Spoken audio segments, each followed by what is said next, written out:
story was very special for me personally because I related to that experience, but that experience wouldn't necessarily translate to everyone on the crew. But I noticed that they're all like so invested in the story and believed in it so much, sometimes more than I believed in it myself when we faced so many troubles. So that's what kept me going. It's full of difficulties, right? They're a group of students who are learning.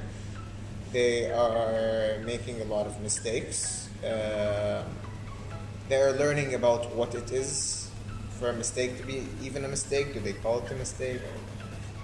I don't want to say that there are easy moments.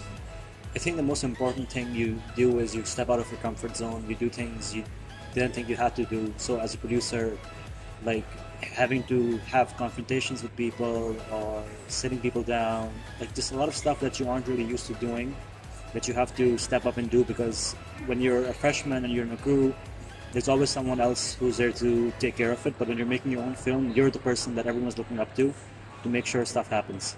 What's nice about it is that it is students teaching other students, but also students letting other students learn from each other. You know, this is what makes it such a powerful experience.